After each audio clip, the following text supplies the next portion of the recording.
cargo didn't explode, and ecstatic to find that it was crates of wheat and medicine. The wheat was not the gig Australia, but we were in no position to be picky. I gained some of my bulk back when the Kawaja started dropping food into the Pachela camp, and then lost it all again when disease swept through the camp and my fever and weakness returned. I have already described sickness, so I will not repeat it. But once again, the meat fell from my bones. Fever gripped my mind and death called. Then, at the height of my sickness, when I was wondering once again if I was destined to be stitched into a corn sack, I was placed on the back of a small plane and flown to a military hospital in a South Sudanese town called Kapoita for treatment. I can only assume that it was a family member in the higher ranks of the SPLA who managed my transfer, but I have never been able to identify whom it was that arranged that flight. I suspect I owe my life to him. Even though Kapoita was in a fertile part of the country and on the Singaita River, the town looked like a desert. All of the trees near and in the city had been destroyed by fire or design, so there was no cover for anyone trying to attack or defend. A town of great strategic importance, Kapoita had been taken and retaken a number of times already during the war, so everyone in the town was on tenterhooks. When I had recovered from my sickness, I was moved from a hospital to a military barracks in Kapoita and was surprised to find it full of familiar faces. I learned that shortly after I had been airlifted out of Pachela, planes and helicopters from the northern-controlled government bombed the refugee camp before seizing the town. After a couple of weeks in the crowded barracks, government planes started to arrive at Kapoita. Amidst heavy bombing, we fled that town. Shortly after, it once again fell to the government, with many deaths on both sides. After Kapoita, we walked through the bush to a town called Kedipo, and there my brother John once again crossed my path. The SPLA were attempting to take Juba, the largest city in the south, and John, then a radio operator, was to be part of a bolstering force. John was stunned to see that I was still alive. He had heard that I'd been killed. We only spoke for a short while, each explaining how the war raged around us. Both of us had seen cousins on our travels, and both of us had seen them committed to the ground. We were both very sick. John had scars from bombs and bullets, and something poisonous had bitten his foot, making it balloon up to twice its normal size. We were alive though, both of us. That fact seemed like a miracle. "I hope to see you again, little Deng," he said to me, with as much tenderness as is possible for someone in the middle of a war. He said more, but that's all I remember of it. I remember watching him hobbling off, and I remember hoping that one day I would see him again. The government bombers came to Kedipo shortly after that meeting with John, and it quickly became apparent that it too would fall to the Arabs. As far as we knew, there was only one more place to flee to, a town called Torit. Torit was a town that the Northerners perhaps hated more than any other. It was the home of the first Anyanya rebellion in 1955, when the Southern soldiers turned on their Sudan Defense Force officers and disappeared into the bush. Furthermore, everyone knew that the famous and ferocious Kwal Manyang Juk commanded the garrison at Torit. I had never met this man, but he was a relative of mine, and at the time I was proud to be related to a man who so enthusiastically prosecuted the war. Torit was a fertile town, with abundant mango, coconut, and fig trees. Pressed close against the border with Kenya, it also had no shortage of goods coming in and out. If the tide were ever to turn in the war, it felt to me it would happen in a town like Torit. And so we were happy to arrive there. But a few days after our arrival, the town started being bombed with a ferocity I'd not seen before. Every day, giant Antonov AN-24 and AN-26 transport planes, heavy with crudely made barrel bombs, lumbered over the town before releasing their loads and soaring away, light and free. We would wait for the whistle, and the boom and the searing jagged metal. I have a strong memory of one of the air raids, the second of that day. I was running with another man to a hole in the ground when a bomb landed close to us. I saw the man's body continue to run without his head, which had been sheared off by shrapnel. The headless body seemed to keep running for some seconds before it fell limp into the mud. I suppose it must have been a trick of the mind. Those were long, dangerous days in Torit. There was nowhere else to go, though, so we scavenged food, ran from bombs, and hoped that the SPLA units elsewhere were making gains. We heard bad things about the Juba offensive. People said that the government soldiers were repelling the attacking SPLA and that a great number of our soldiers had been killed. Then I learned from a distant uncle also sheltering in Torit that John had been killed in the fighting. I was sad when I heard the news, but my sadness was mitigated by the fact that I didn't expect to live much longer anyway.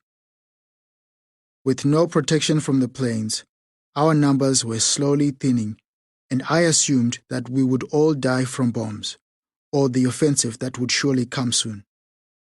Then a group of new SPLA soldiers came to Torit, older soldiers, some quite fat. They started to order those of us boys remaining who had been trained in Pinudo into the nearby Imatong Mountains in eastern Equatoria, a region of South Sudan. Older boys and men organized the trek. We took what food we could scrounge and said our goodbyes to the old men and women we'd been sheltering with, and started off on another journey.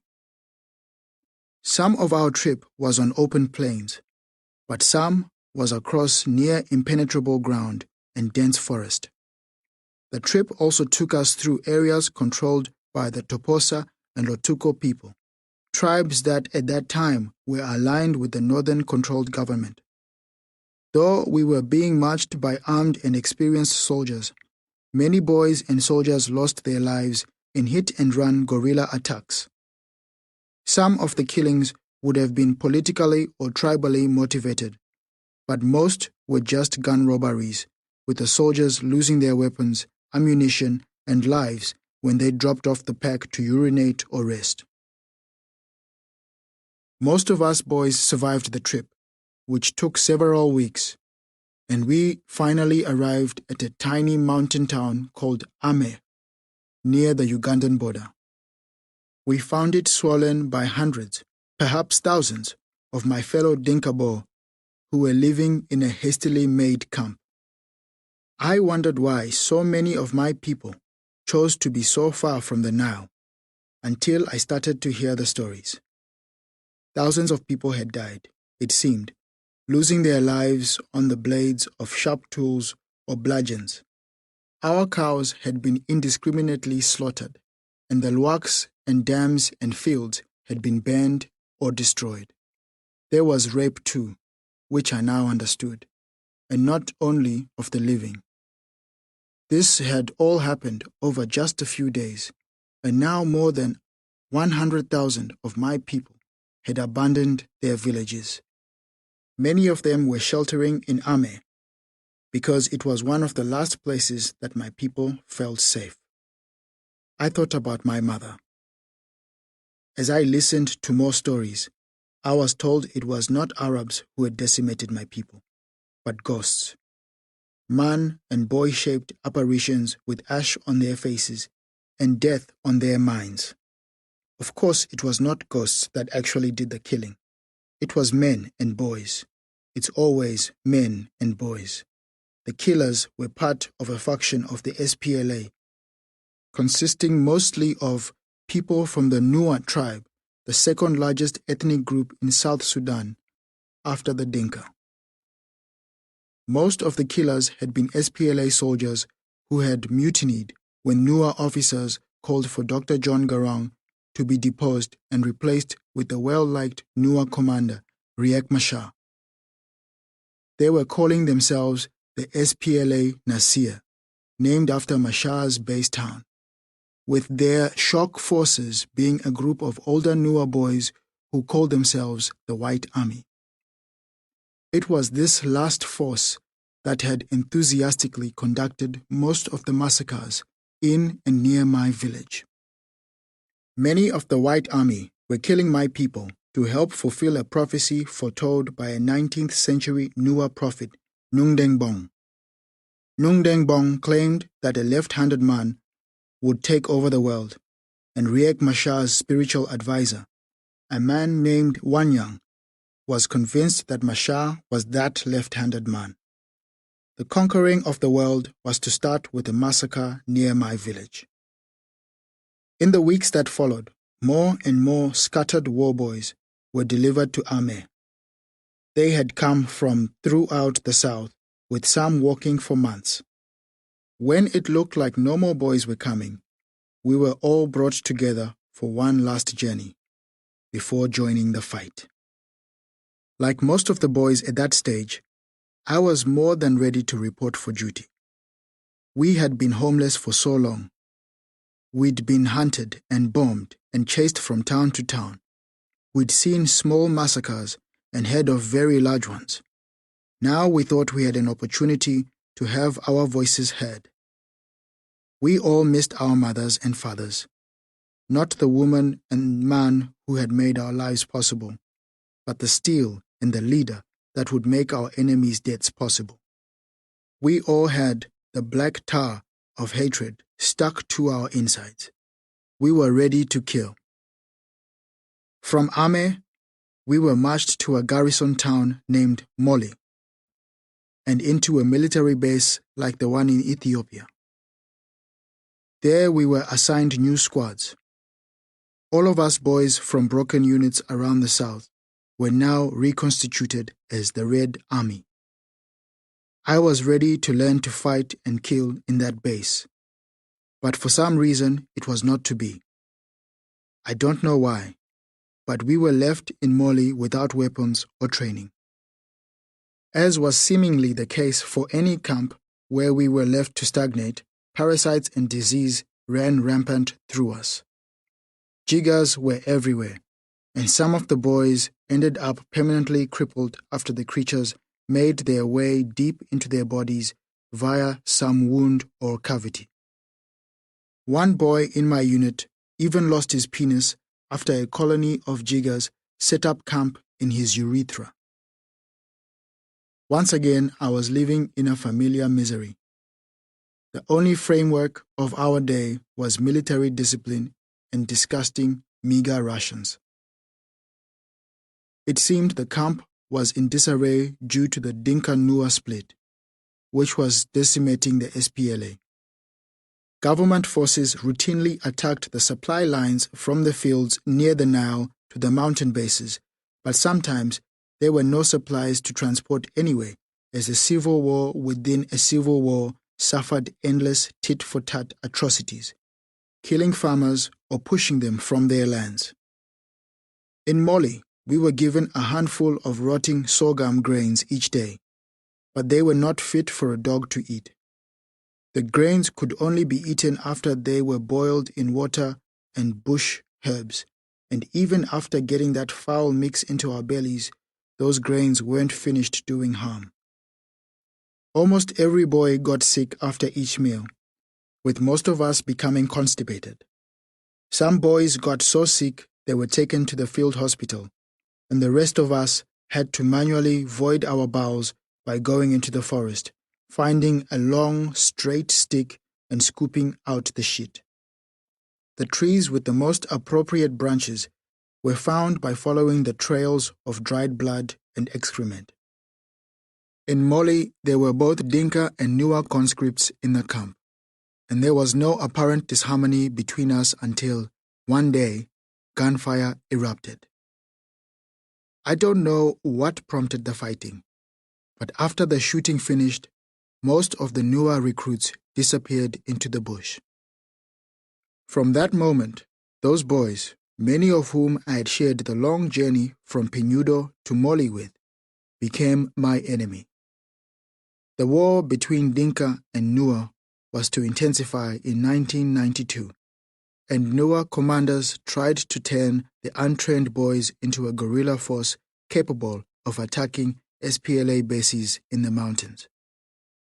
But the handful of green boys were no match for the hardened soldiers, and the wannabe Nuer commandos were almost all slaughtered.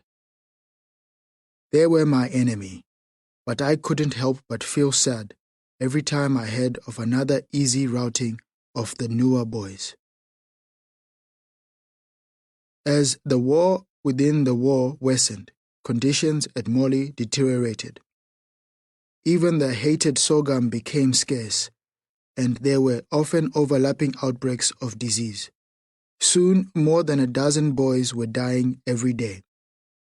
As a fighting unit, the losses were making us combat ineffective, without us ever having faced the real enemy.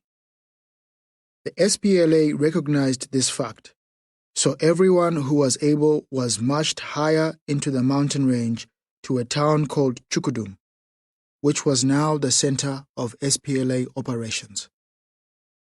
While northern forces occupied Juba, Chukudum would be the capital of free South Sudan. When we walked into Chukudum, we got a sense of how fragile the rebellion had become. There was a strong military presence, soldiers, tanks, and other vehicles of war, but it didn't have a sense of permanence. Even Dr. John Garang's headquarters comprised only a slightly larger tent than the rest. The SPLA had chosen Chukudum as its base because it was remote and easily defensible, but also because of the turbulence created by the mountains nearby, which meant the government bombers didn't have a complete free reign over the area. Bombs still landed nearby, but rarely where they were directed. In this mountain base, Dr. John Garang hatched a plan to turn the war around. The government had made gains too quickly, and to garrison every town they had seized would have required an army much larger than the one the SPLA had. They figured those towns could be retaken, and if they took them around April or May, they wouldn't need to defend them because the ensuing months of rain would make it almost impossible for the government to move enough cavalry, artillery, and troops to retake them. A large offensive was planned for strategically important towns. While the South was a kingdom of mud, the SPLA would build defenses, resupply from across the border, and establish vicious militias consisting of local tribes. Dr. Garang believed the course of the war could be turned around with a relatively small collection of shock troops deployed at the right time, augmented with the right tribal alliances in strategic towns. Torit and Kapoita would be key, with those towns being the doorways to Uganda and Kenya, respectively. An essential part of the plan, however, was collecting the scattered soldiers in waiting, like me, from around the South and getting them through intensive training so they could conduct these offensives. For this plan to come into effect, there would have to be new, protected training camps in the hills, so after a very short amount of time in Chukudum, we were sent to a clearing which would become a training camp called Natinga. Once again, I was making bush tents and carving out paths, but this time it was with purpose and agency. As soon as the basic structures of the camp at Natinga were done, Dr. John Garang visited us and gave a speech about the importance of our work. As Dr. Garang gave his speech, a group of fat, healthy soldiers in special uniforms eyed us boys and the bush behind us. These were Dr. Garang's personal bodyguards and part of a dangerous special force known as the Bright Star Campaign, BSC or Commandos. One set of BSC eyes landed on me while scanning the crowd and stayed there. I met the man's gaze and was surprised to find familiarity. This man was a cousin of mine by the name of William Deng Akau, whom I had last seen in my mother's work. He was one of the Anyanya fighters who had helped repel the Arabs who had come to attack my village. After Dr. Garang's speech, he strode up to me. "You have become big, Deng Adut." "Almost a man," he said. The food in Natinga was a vast improvement over what we'd been given in Moli, but I was not that much bigger than I had been at age 7. I was taller, certainly, but not much bigger. "You will be a soldier soon," he continued. "I hope so," I said. I meant it too. I had been floating on the winds of the war, but as a soldier, I felt like I would have weight. Then I experienced perhaps the first moment of happiness in some years when this cousin, painted with reflected leadership celebrity, bade me wait until he brought a full set of uniform khakis. I was too small for the uniform, but I would grow into it. I had never been so proud and had never been so intent to fulfill the promise of Dr. John Garang's plans. I would be a soldier. I would make my father happy, and I would also make my mother happy. I trained for weeks with a wooden rifle until I was finally given the essential tools of a soldier: a unique SPLA number, the badges that would identify me as one of Dr. Garang's fighters, and the most important tool any revolutionary in Africa, in fact, almost any revolutionary in the world since the start of the Cold War, needs. I was given my very own selective automatic Kalashnikov 7.62mm gas-operated rifle, usually known as an AK-47. Now I was ready to kill. From when I first saw soldiers in my village as a boy, I had known that the AK-47 was a manifestation of power. From the moment I started training with the SPLA, I had known that the rifle was an essential part of effective soldiering. We were also issued a commodity more important than grain or water: handfuls of steel-cased 7.62mm cartridges. Once we started our live ammunition training, our conditions improved again. Even then, I knew this was because our value was increasing. Every time we fired a round, the SPLA was investing in us. If we died of disease or starvation at that point, it would have cost them more than just the sweat of digging a grave. Like the rest of the boys, I was terrified when I first pulled the trigger of my rifle. The shudder of recoil jolted my hands and almost dislocated my shoulder. The crack of the round escaping the barrel hurt my ears, and I was scared of having the bullet fly anywhere but the target in front of me. After a few weeks of live firing, I stopped being terrified and started feeling empowered. I started to believe that death only happened in front of our weapons. Behind me was only strength. I was becoming somebody, and I liked it. I had my rifle with me at all times. It was my life. I could not wait to point it at the enemy and calmly and deliberately depress the trigger and watch the Arab bodies fall. Strangely, it was also at that camp that I started to change my opinion of the Arabs, who we'd been schooled to believe were the enemy. Just below our camp were barracks where captured northern fighters were kept. Collectively, we called them Arabs, but most of them were Darfurian or Nubian, and many were just as dark-skinned as us. You may think that the northerners would have been treated very poorly at that prisoner of war camp, but they weren't treated that differently from us boys, except that, at the end of the day, they were taken to their barracks and locked inside. They were fed, and they had water and rest because they, like us, had a value. In fact, perhaps they had more value than us, as many of them were skilled craftsmen, fashioning garments like uniforms and ammunition pouches, as well as helping erect tents and barracks and designing irrigation systems. As we trained at Nottingham with terrible vigor, those Arabs walked around the camp with their heads down, doing their jobs. When I saw their weakness, I became increasingly convinced that we were destined to become the warriors that Dr. John Garang told us we would become. It was only as I watched those Arab men, our enemy, that I considered what it would be like to kill the northern men. I thought about specific prisoners I'd seen and what it would look like to line them up in my sights and watch them fall after I pressed the trigger. I decided that I had no desire to kill the Arabs in the camp, but I would be capable of killing the enemy when the time came. Then, after a couple of months of training in Nottingham, word started to spread around the camp that we were about to be deployed. I was convinced we were ready. We knew how to attack. We knew how to protect the flank. We knew how to shoot our rifles, and some people even knew how to use the big artillery guns.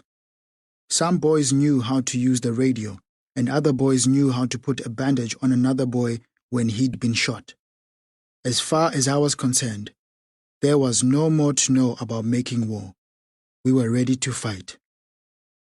Before we moved out, there was a short ceremony, and we were designated Jaish Azraq, or the Blue Army, a new force that was tasked with taking back the small part of eastern Equatoria close to the Kenyan border. We were marched to a staging camp in the hills near the town of Kapoita. The town was occupied by government forces and had been subjected to heavy fighting, captured and recaptured many times over since I had fled it. In the staging camp, we were placed under the command of a man named Commander Majok Mach Alwong and his adjutant, Captain Luol. Majok was perhaps 40 years of age, which made him far older than most fighters in the base.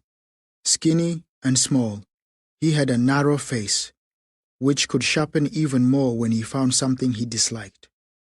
He was an intense authoritarian, but was also well educated, and I immediately knew he had an innate sense of justice. I liked him a lot. Captain Luol was a few years younger than Majok and was a much bigger man, certainly more than 2 meters tall, with broad shoulders, strong arms, and deep tribal scarring across his forehead. He was dynamic and fearsome, the heat to Majok's fire. The discipline at the camp was extreme, but manageable, because the rules that we lived under were no longer designed to create subservient boys, but powerful soldiers. Initially, morale under Majok and Luol was healthy. Luol was a singer, and he would bring us together sometimes at the end of the day and sing verses of war songs to prepare us for the front line. The songs made us yearn for battle. All we wanted from life was to have a moment of heroism like the men in Captain Luol's songs. He sang with a power that was commensurate with his frame, and his voice would excite us. Commander Majok would talk to us about what the virtues of a good soldier were. He would also tell us about the myriad enemies that we could encounter in battle. It was not only Arabs who were our enemies, but also cowardice. We must also be wary of the lesser tribes. They were not to be trusted, but sometimes must be cooperated with. Knowing that we would be deployed near Kapoita, Majok and Luol had decided to try and gain favor with a fierce, war-loving local tribe called the Toposa. During the war, the Toposa were sometimes strategically aligned with the SPLA and sometimes aligned with the government, depending on how the relationship could be turned into wheat or weapons. Inside Toposa lands, they could be a formidable force multiplier for us. When they were aligned with us, they would harass government troops and kill from within. When they were not, they were as terrifying as the Murle. To keep the Toposa onside, Commander Majok and Captain Luol created a commonality of conflict. The Toposa had no real deep-seated hatred for the SPLA or the government. They killed only because it suited their immediate purposes. But they had a genuine detestation for an adjacent cattle-herding tribe called the Didinga. For generations, the Toposa had been warring with the Didinga, usually over cattle grazing rights, but often over revenge and ancient slight. The conflict had been particularly extreme since the mid-1970s, when the Didinga returned to Sudan from a decade of exile in Uganda. In Uganda, the tribe had been exposed to new forms of large-scale farming and education, which they now expected to have in South Sudan. The Toposa saw both as a threat to the natural order of the area. When the civil war came to the area, it was flushed with death and weaponry. These tribal hatreds escalated. Understanding this well, Commander Majok sent word around the area that Toposa men could come to our base to receive grain and ammunition if they brought us a severed head of a Didinga tribesman. The heads came in daily, and it was left to us boys to inspect them. They were usually marked with a hangdog and also shocked expression. When we found the tribal scarring and tooth extractions that denoted a Didinga man, we'd approve the distribution of a few clips of 7.62 millimeter ammunition or a bag of grain or wheat. Bonds of brutality between the Toposa tribesmen and us were created in that base, and our leaders hoped these bonds would be useful for us when we reached the battlefield. From that base above the front line, we boys took turns conducting patrols around the area. We relished those missions. We would be out in the bush with our weapons, looking for spies or enemies. It was the closest thing we'd done yet to actual soldiering. One day, 6 of us were sent out on patrol, and I was happy to find I had been sent out of the wire with an artilleryman a couple of years older than me named Numeri, who was a good friend. Numeri was shorter than me, but very squat and powerful, and he was both a natural leader and someone who brought levity to the sometimes long, hot, and arduous patrols. He would joke when it was time to joke, and get us to concentrate when that was called for. And he was the best at hunting out tasty bush foods when our stomachs grumbled. Numeri had a particularly acute eye for hives filled with honey. On this particular patrol, he spotted a hive high in a tree, climbed up, and had just brought his hand, covered with honey, up to his face, when a single bullet from a sniper's rifle pierced his hand, nose, and then brain. By the time he landed, he was already dead. I scooped up Numeri's body and carried it back to the base. When Captain Luol saw this dead body, he raged with fury. He hollered that this was a Didinga revenge attack, and that the man who had killed one of ours needed to be found and brought to us. Even though we thought it unlikely that we would be able to find the Didinga sniper, we enthusiastically supported the idea of a brutal retaliation. Numeri was our friend. He had done no wrong, or so we thought. We also felt that the attack had been cowardly. A few days later, in a moment of extreme fortune or misfortune, depending on your perspective, one of our scouts spied a large group of Didinga tribespeople, most likely a family, moving past the base. We were sent out to grab them. Although they were wary of us, they certainly had no idea of the danger we represented because they neither ran nor put up a fight. Instead, they just let us take them into our camp, like cattle being led to an unknown fate. The group was carrying a small amount of panned gold, which we assumed they were on their way to sell in Kenya. They were men and women and children, and even a pregnant woman, and we tortured all of them terribly.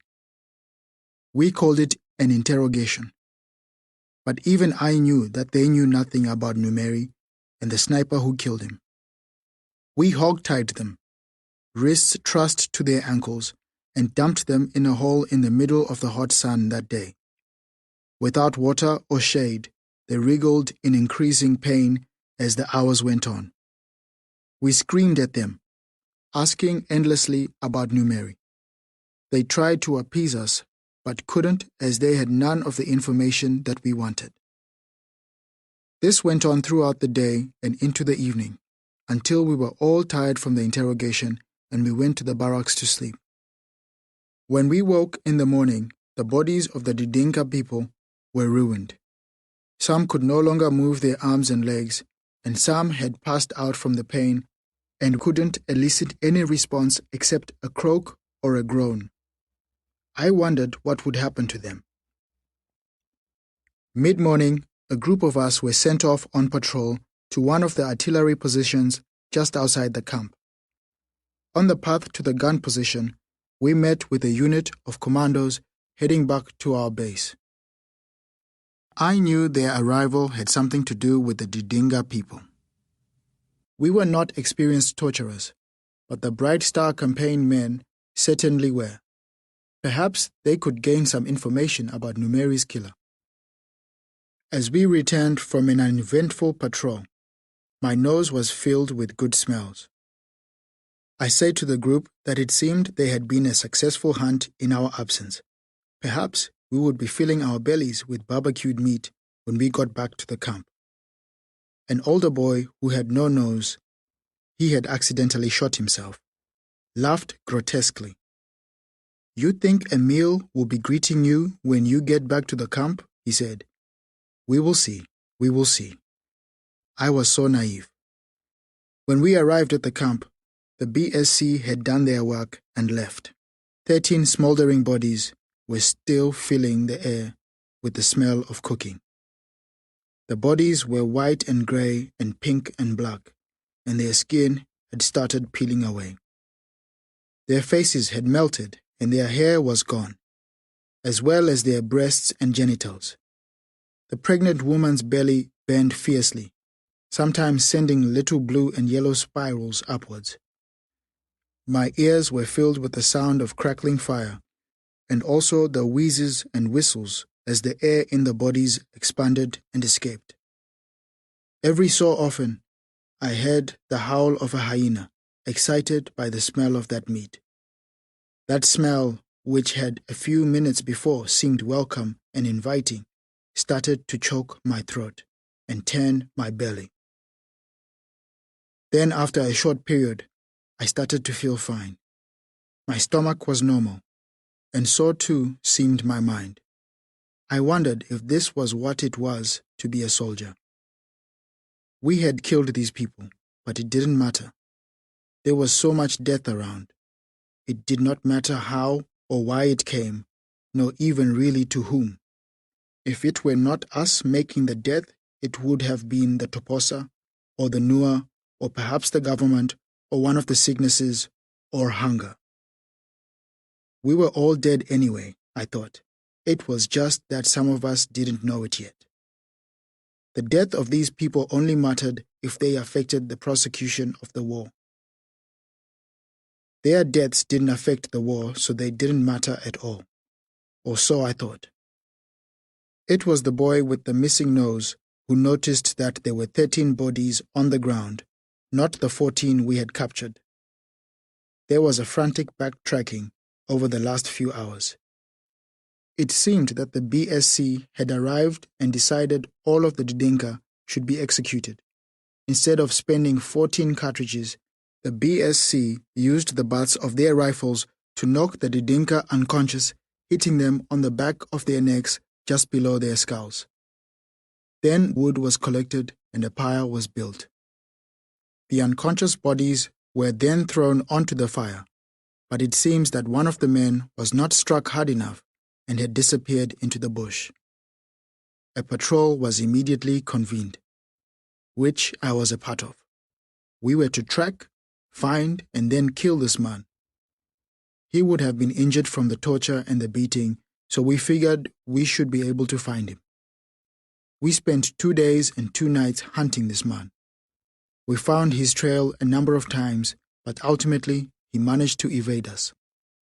This Didinga man's story is an unlikely and exceptional tale of survival, and I commend him on it. He is the hero of another story.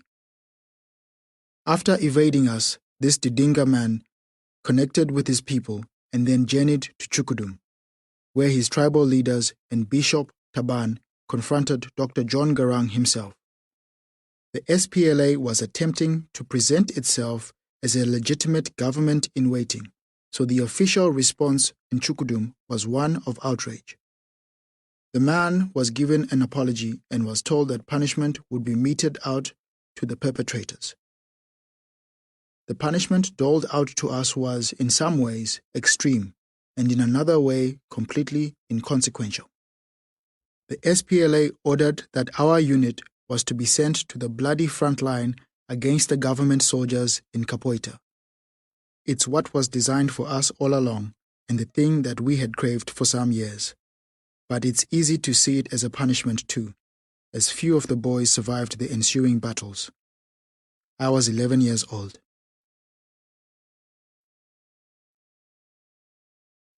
Chapter 5. Appointment in Capoeira. Before we moved out for Capoeira, a large group of recruits arrived. They were boys I recognized from Pinudo. While the rest of us fled west to Sudan after crossing the Gilo River to avoid the Eritrean attack, these boys, led by some SPLA soldiers, fled south, ending up at a refugee camp called Kakuma in Kenya. You would need no more than a few days in Kakuma to learn about most of the wars of East Africa of the time. You could approach men from Burundi to hear about the Hutu massacres or Tutsi massacres. If you approached the Ethiopian men, you would hear about socialist atrocities or nationalist atrocities. Somali and Eritrean men would also tell you of fighting and death, as would Rwandan and Congolese men. The women would tell you stories of rape or of dead and sick children, or both. In East Africa, it was a time of fighting, massacre, and rape. But not in Kakuma in Kenya, where there was no war, and yet these boys had come home. They'd heard the call of Dr. John Garang, a song of rebellion and independence, and their ears had decided they needed to get closer to that music. They were our brothers. We knew that they were with us when we heard their voices, full and strong, singing the war songs that Captain Luol led us in. As their mouths expertly worked around the angular Arabic of the songs, we knew they must have been singing them even while they were across the border. Walid Janub Mai by Kub Yom Shaikel, Luol would sing. The sons of the south never fear on the day of the battle. Nam Nam, we would holler, yes, yes. Anarugul Keila Nemud Malu. We are men, if we die, so what? That line was for the officers and boys alike. When we were all back together, both the boys who had committed the atrocity against the Didinga and the new boys from Kakuma, we marched to a town called Lotuke, where we would be armed and then taken to the front line. At Lotuke, there were gifts waiting for us from nearby nations like Uganda and Ethiopia, who either had a love for the SPLA or a hatred for Khartoum. There was stack upon stack of AK-47 rifles, boxes of belt-fed machine guns, serpentine reams of long, sharp rounds, rocket launchers, and stocky mortars with their toy-like ammunition. There were trucks and Land Rovers, some of which had been opened with saws like a can, so that the seats could be extracted and replaced with the larger guns. There were also giant CAT vehicles, which could transport troops across muddy roads on the fringes of the wet season. The potency in these armaments and their explosive power bled into us, and we started to become wild. We had been eating, so we were strong. We had been training, so we were fierce. And we were boys, so we were rebellious. We had already seen death and no longer feared it, so we were also dangerous. In Lotuke, it felt as though our AK-47s started to vibrate, and the rounds strained to escape the clip. We all started to sleep with our weapons, and I would caress the barrel and stock of my gun at night, before dreaming of a time when my rifle and I could fulfill our destinies of death. We started to hunt with our rifles, which was at odds with the explicit orders of our superiors. We killed many of the four-legged animals of the area with the efficiency of hunters who had been trained to aim, anticipate, and execute. I was effective from about 50 or 60 meters when hunting with my weapon. But there was one 12-year-old boy from my platoon named Nilo who was lethal from a much greater distance. I've never seen a shot like Nilo. That boy seemed to have a supernatural ability to guide around into a target, and he enjoyed the currency his skill bought. Once, when hunting in Lotuke, I killed a small antelope at the very limit of my range. As we skinned the animal and made a fire, there was great praise of the shot and many thanks for the meal we were preparing. Nilo also praised my marksmanship until he spied, off in the middle distance, a much larger beast. I will show you something now, Deng. The true marksman can kill without even leaving a wound. He fired 2 shots in quick succession. One that was fired high to scare the animal, and the second only a heartbeat after the first. The animal fell after the shots. We ran over to the catch, and the antelope was dead as promised. As we ran our hands over the animal, there was no apparent wound either, just as promised. We asked in disbelief how Nilo had killed magically, but he would not speak, holding only a knowing smile. The riddle was answered when blood started to leak from the animal's rear. The first shot had caused the gazelle to turn from the shot, and the second had pierced the animal's anus as it tried to escape. Our journey back to the camp was full of song, with rhyming tales of death and courage bouncing through the trees. We expected to come into the camp as heroes, with meat enough for our whole platoon. But our cruel Sergeant Major, Garang Akudum, intercepted what was meant to be a triumphal parade. "What do I see?" he hollered. The boys scattered, but I, who was heavy with a carcass, could not disappear so easily. Sergeant Major Akudum grabbed me and took me to a shed where he beat me so badly I pissed blood. I was locked in that shed, and in the darkness I thought only of killing and revenge. All the boys hated Sergeant Major Akudum, not only because he was a sadist, but also because he was a traitor.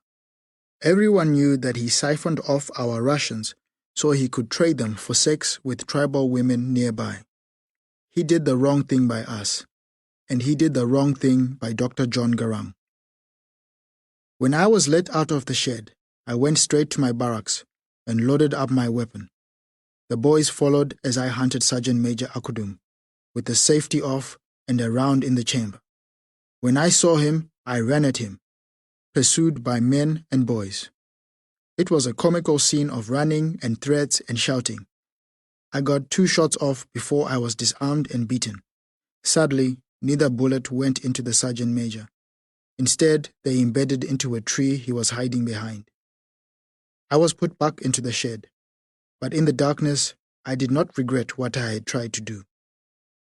I was released after less than a day, and my weapon was returned after I promised not to try to kill any more superior officers. The general consensus seemed to be that the sergeant major had it coming.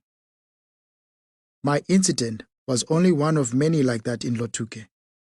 Boys who are given bloodlust, impunity, and weaponry are always going to be a danger to all who they encounter, especially when cut, a stimulant that, when chewed, creates a similar effect to speed or meth, is introduced. Cut suppresses appetite, fuels the blood, and tricks the brain. We chewed it almost all day, every day.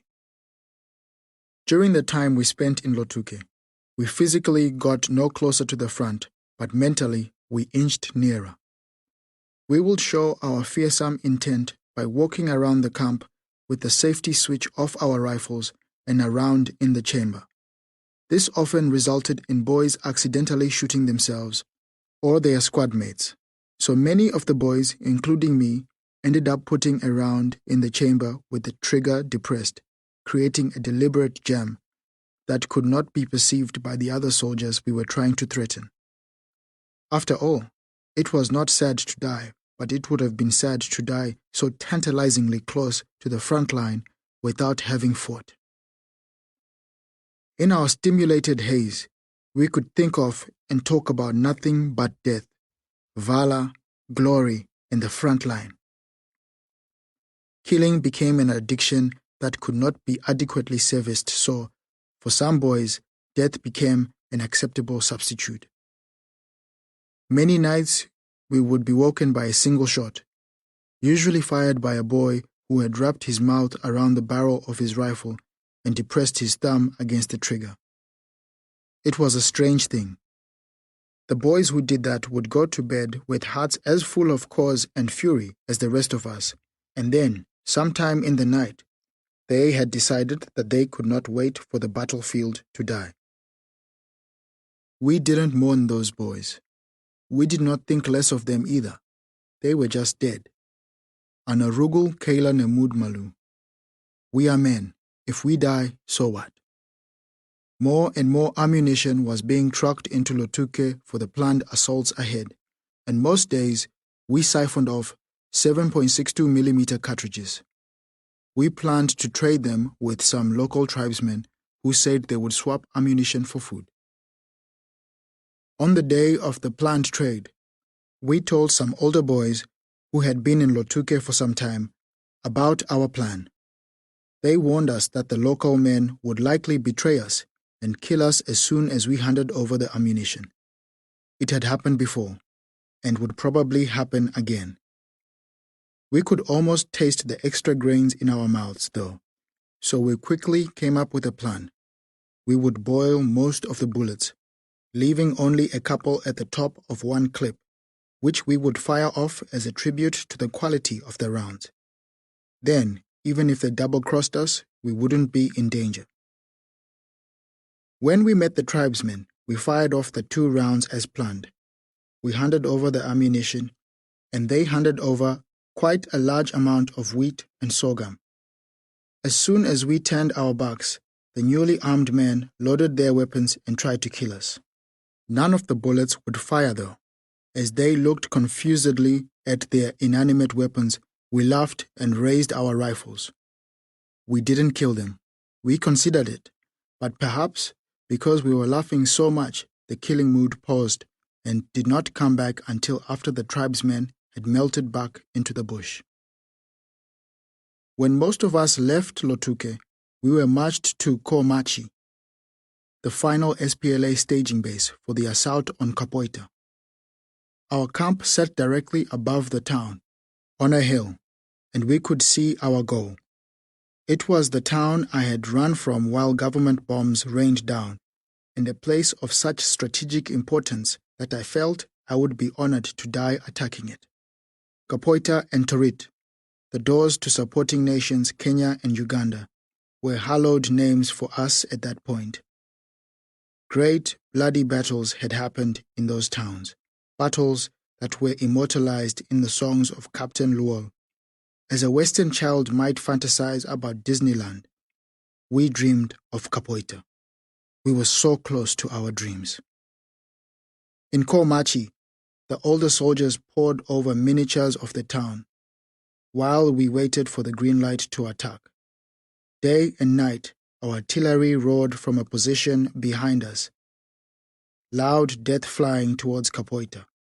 Day and night, mortars came in at us from the government positions below. For the most part, their fire was inaccurate and ineffective, except in one instance.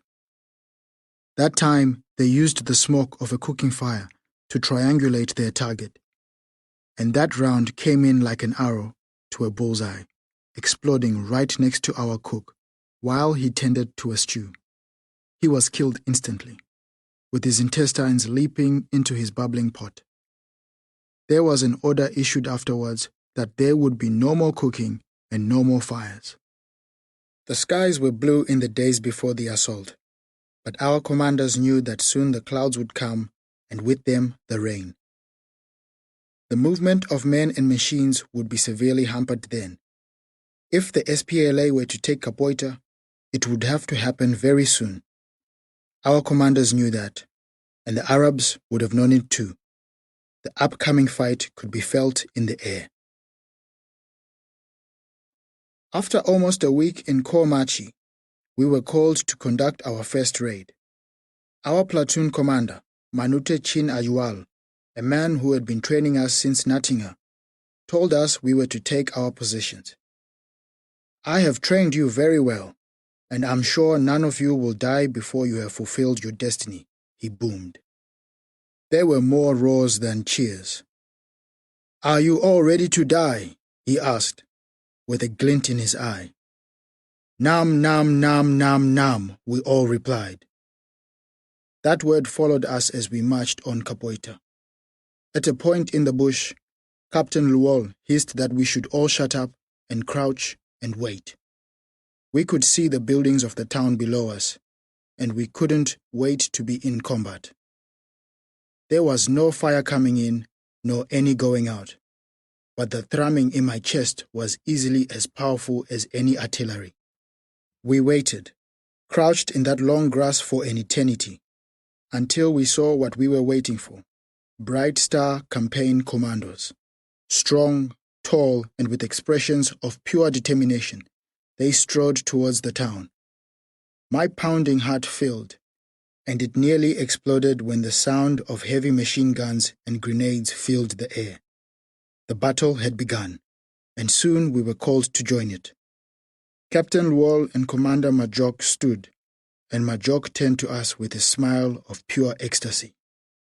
"It's time," he yelled.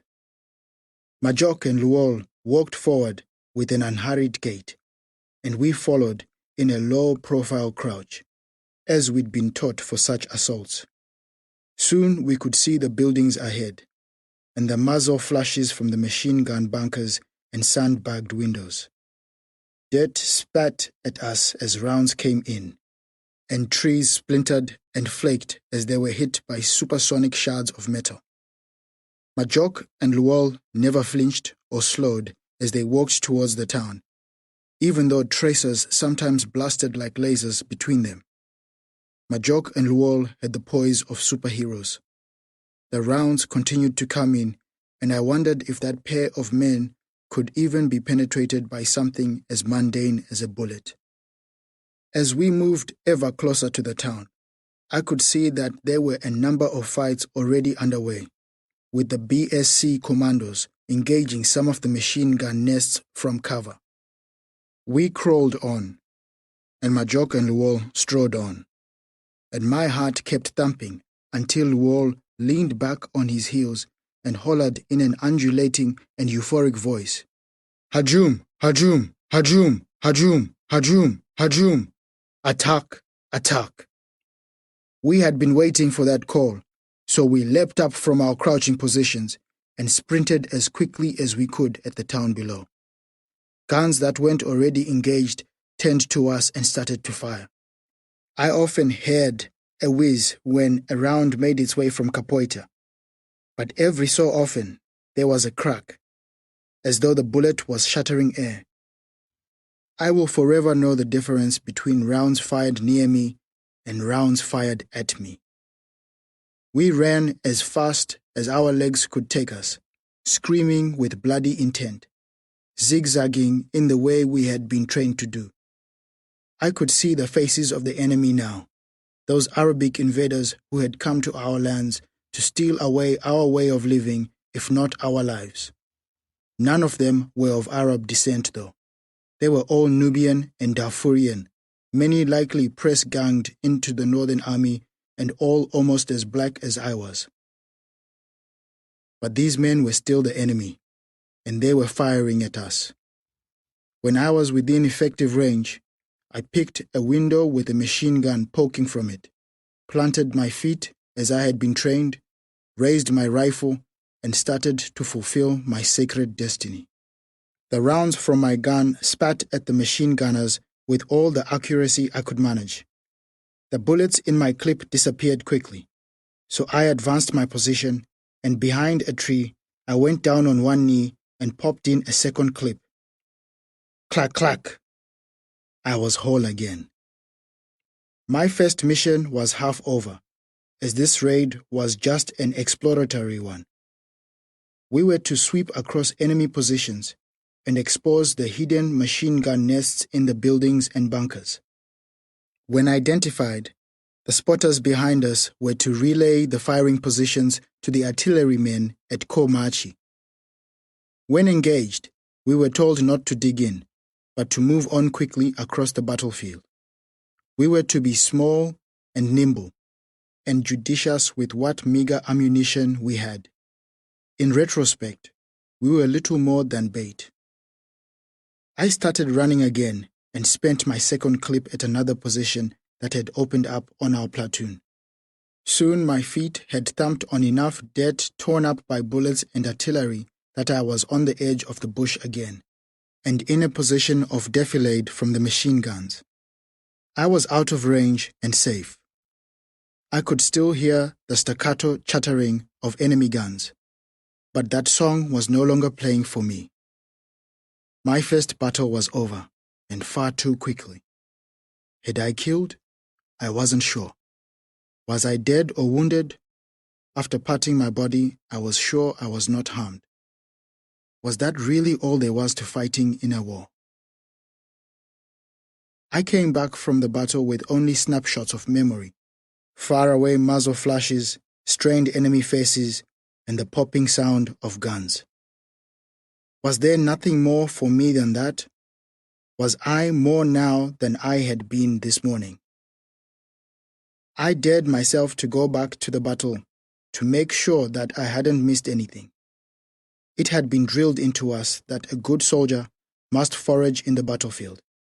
So I thought I would go back out into the field of fire and see if I could retrieve a weapon or some ammunition. I snuck back in front of the guns. They were still firing, but I could tell by the sound of the fire around me that I was yet to be in any gun's sights. The approach to Capoeira was littered with bodies, but I couldn't see any weapons or ammunition to snatch. I turned some dead bodies over to see if they had fallen on something worth foraging, but all I found was flesh and blood, blank stares and open eyes. Eventually, I decided to forage a second uniform, so I found a man roughly the same size as me, whose death blow, a packet of bullets to the chest, had destroyed his life, but not his khakis.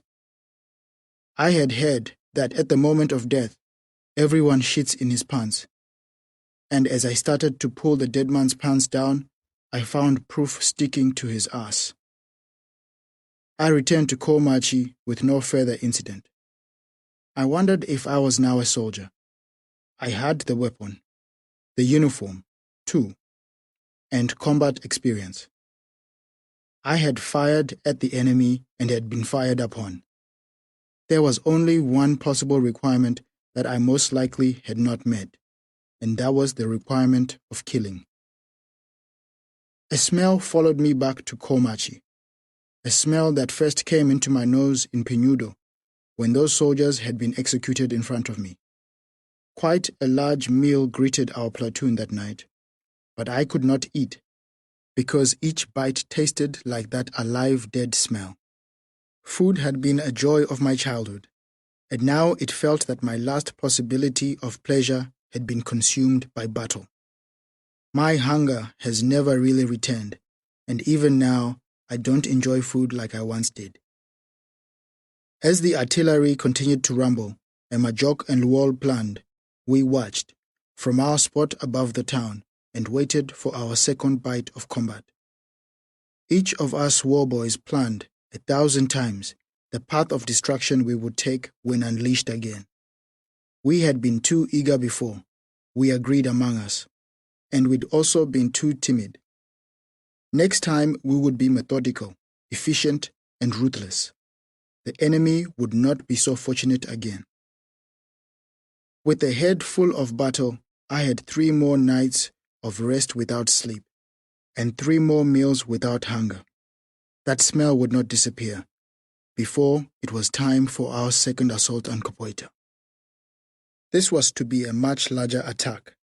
4 whole battalions were activated for the assault, and we were laden with clips of ammunition and grenades. Last time the plan had been just to engage the machine guns and then sweep left across the field of fire until we were out of range. This time we were told not to return unless Kapoita had been taken. For our part, our unit was to advance with the rest and then sweep as quickly as we could to the flank and engage the machine gun nests there that would still be firing forward. It sounded wonderful to us. We were called to combat at around midnight, and each platoon commander gave his troops their final instructions and final words of inspiration. "Are you ready to kill?" Manute Chin Aliwal said over and over. "Naam." Of course we were. "Are you ready to die?" "Naam." "Not before you have killed, my men." There was uproarious laughter. Under the cover of darkness, we approached the town as silently as possible. It was to be a surprise attack, so we were to be attuned to every heavy footfall on the ground, every connection between rifle and buckle, every broken twig and branch. All I could hear was the pounding of my own heart. We moved extremely slowly through the trees and shrubs on the same approach we had made a few days earlier. This time, though, there were hundreds of SPLA fighters to my left and right. The commanders motioned for us to stop.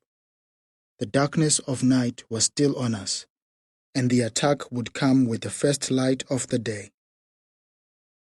I stared hard at the sky, looking for the milk of the dawn. The thrum of my heart only got heavier.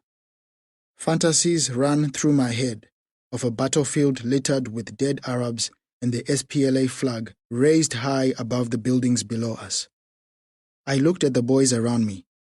Their eyes were wild and wide, and they were unable to focus on anything for more than a moment. I was the same. As the black sky above us took a tinge of purple, the commanders stood and motioned for us to move again, slowly and silently. We had been well drilled, and no one rushed forward, or spoke, or coughed, or made a sound. We were just a deadly tide ready to drown the enemy occupying the town. In the pale light, I started to discern the machine gun positions in front of us. I plotted my run down to the flank.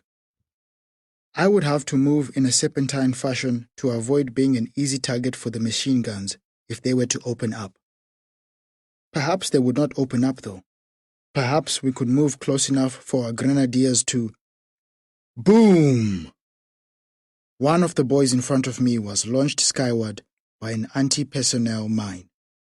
Before the pieces of the boy had managed to land on the ground, some of the enemy's guns had already opened up. By the time all of the machine guns were firing, the Arab mortars were landing. The machine guns cut many of the SPLA attackers down instantly, and straight away a large number of us were trying to find a bunker or ditch. There was no cover though.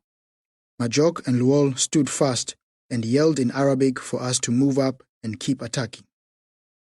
Some SPLA machine guns opened up behind us, and with that suppressing fire at our backs, we tried to advance as ordered, but everything went from bad to worse very quickly. As I ran forward, the battalion to my extreme right ran directly across a minefield. They started to jump and leap like popped corn, with the rattle of explosions coming shortly after, and they were soon combat ineffective. Then the enemy mortars became more frequent and precise, lighting up the battlefield. The mortars brought with them concussion, heat, and sound, which could be heard and felt left and right, back and forth, and the approach to Capoeira was soon littered with soldiers and uniforms and guts and dismembered limbs. Majok and Luol were still standing steadfast, full of voice and purpose, urging us attackers to continue, but it was becoming physically impossible. There was a squad next to me who was disintegrated when a shell landed in the middle of them. Guns were cutting boys down to the left and to the right of me. When a machine gun bullet hits you, you don't react or fly backwards as you might expect. You just fall down. Many of the boys who had fallen down were not yet dead, but most knew they soon would be. It was a well-known fact that we only collected the walking wounded after our battles, and government troops had no history of taking prisoners. A shell that landed some meters to my left blew me up into the air. There were boys in my platoon who were blown apart, but I was lucky enough to just be blown up. I stayed intact, but the shrapnel punctured my head, groin, and thigh. Majok and Luol screamed at us to go on. They screamed and screamed and screamed, and I really tried to keep going. Bloody and confused, I ran towards the guns the best I could, but soon every step I took was into an explosion or direct gunfire. Of the 4 battalions trying to assault the town, 1 had been decimated by mines, 1 was pinned down by the machine guns and artillery, and another had fled. This battalion was made up exclusively of ethnically diverse conscripts who were nowhere near as gung-ho as we were. That only left our battalion, which was at less than half strength after just a few minutes of battle. Fire started coming in from our flanks, single, effective shots aimed at the heads of soldiers who'd managed to find cover.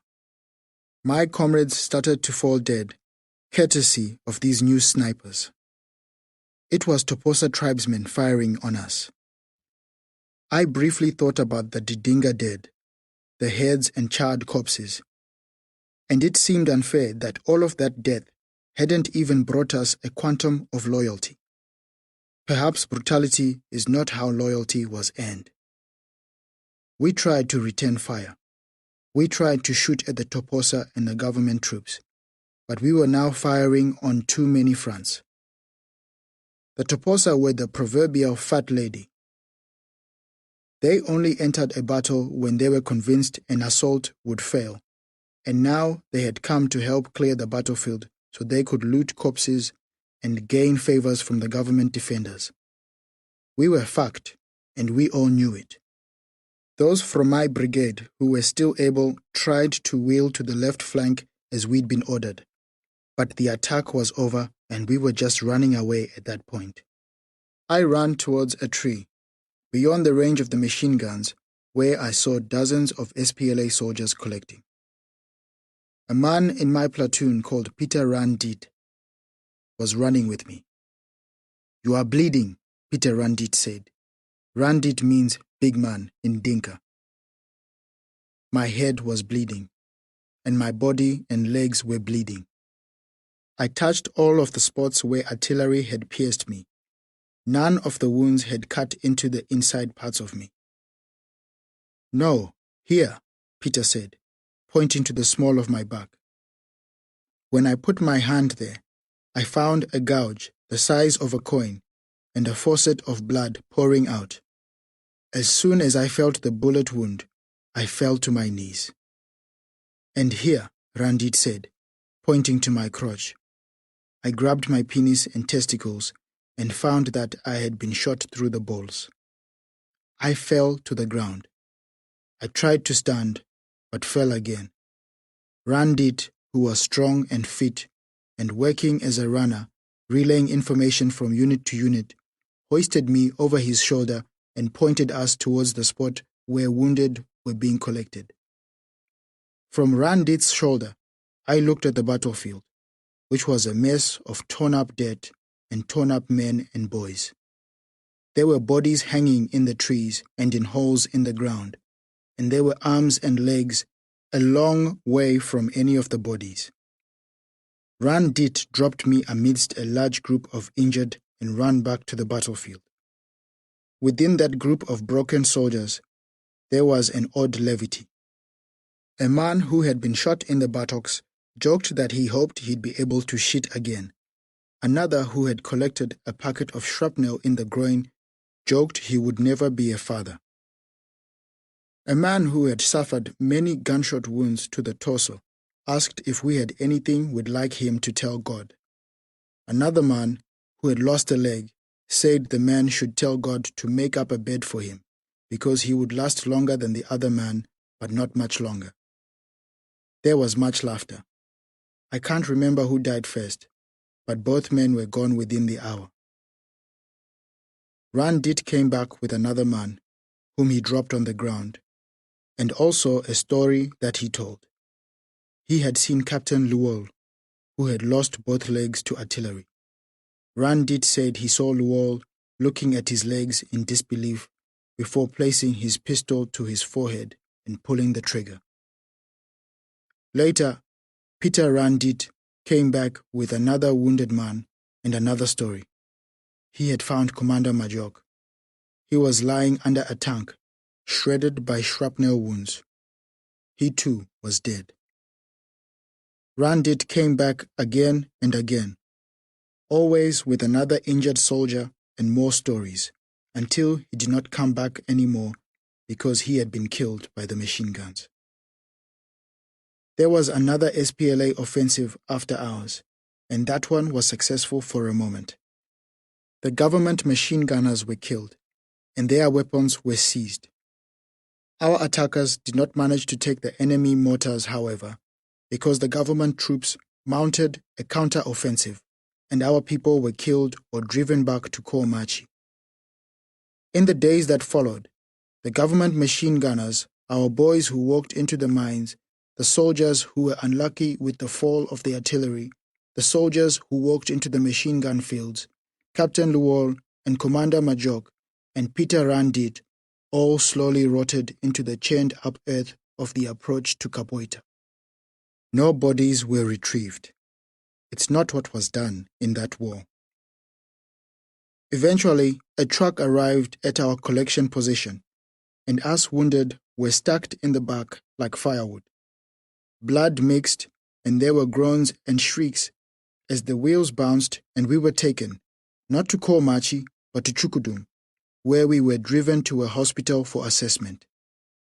In that hospital, the full account of the battle could be seen, heard, and smelled. Combat triage was undertaken. The soldiers with legs and arms clean sheared off would have to wait for treatment, as well as the men who had lost all their skin in fire, and those whose organs had been ruptured, or those who had metal in their guts. Those who had suffered gunshot wounds with small entry wounds but huge gaping exit wounds, a hallmark of the Toposa attack, as that was a tribe that liked to file down the tips of their bullets to create a hollow tip effect, would also have to wait. Only the soldiers who had a chance of being returned to battle were being treated. Even though I can still feel my injuries to this very day, it was deemed that they would not preclude me from going back into the fight. My shrapnel wounds and the gaping hole in my balls were stitched up, and a surgeon, not a Western surgeon, but a bush mechanic for the body, reached into the wound in my back and pulled out the largest part of the bullet. The smaller parts will perhaps be pulled out one day, but have not been yet. More wounded arrived, and more, until every inch of every floor of that hospital was covered in bleeding soldiers. Bodies were being carted out every few minutes, the dead or nearly dead, to make way for those who could potentially be reused. Eventually, some of us were taken to trucks and driven to a town called Narus, close to the Kenyan border, and then over the border to Lokichogio. Although technically part of Kenya, one of the only countries in East Africa where there was no war at the time, there was war in Lokichogio because the SPLA had brought it there. There were SPLA soldiers everywhere, and the hospital was full of soldiers who had been wounded in battles in eastern Equatoria. I recovered for 4 weeks at that hospital. There was no bombings in Lokichogio, and there was food and water and also milk, fresh milk, just like the milk I used to drink at Uncle Ngongich's cattle camp. It would have been a good place to be, except that it stank like death. Each day, more wounded were piled on the hospital floor, after other dead soldiers were peeled off their crusty mats of blood and buried in mass graves. I yearned to go back to the front line. I yearned to be out of hospital. There was no fear of death for us boys. We had been indoctrinated too well. As the assault started, a small part of me had feared that perhaps there was a lack of courage in me, but I had charged the machine guns and could again. No, the only real fear in me was of permanent injury, becoming a half-man, condemned to a life of begging and pity. I felt relieved when an SPLA man gave me orders to go back into Sudan. I still had problems walking, but I moved as confidently and strongly as I could, especially when in the presence of officers. Finally, my wish of returning to battle had been answered. I was crammed in the back of a truck and driven across the border, eventually finding myself back at Natinga. I hoped to be reunited with my unit, but I found that there was no unit left to join. The Didinga punishment had been realized, and most soldiers in my unit, and almost all of us involved in the torture and killings, had been killed or seriously wounded in Capoeira. I was one of the few to find myself returned to service. My new unit was called the Moakin, or Broken Unit, partly because it was made up almost exclusively of soldiers from units that had been decimated in actions like the Capoeira assault, and partly because almost all of us were walking wounded. The tasks we undertook in Natinga were menial and dull. We guarded prisoners, undertook recon patrols around the base, delivered bales of cloth and thread to the tailors making uniforms, and helped the mechanics fixing the vehicles that were going back to the front lines. It was shit work as far as I was concerned. I desperately wanted to go back and fight. The misery of the work was compounded by the fact that I was still in pain every day, and I was suffering bout after bout of fever. We were very removed from the war we were all so invested in, except that sometimes we'd get a sense of morale rising or falling in the officers, or we'd hear battle stories from returned infantrymen. After months in this painful, sick purgatory, I thought again about ending my own life. I had expected to go back into combat, but it felt like that was never going to happen. It seemed I would end up being the broken man I had so feared becoming.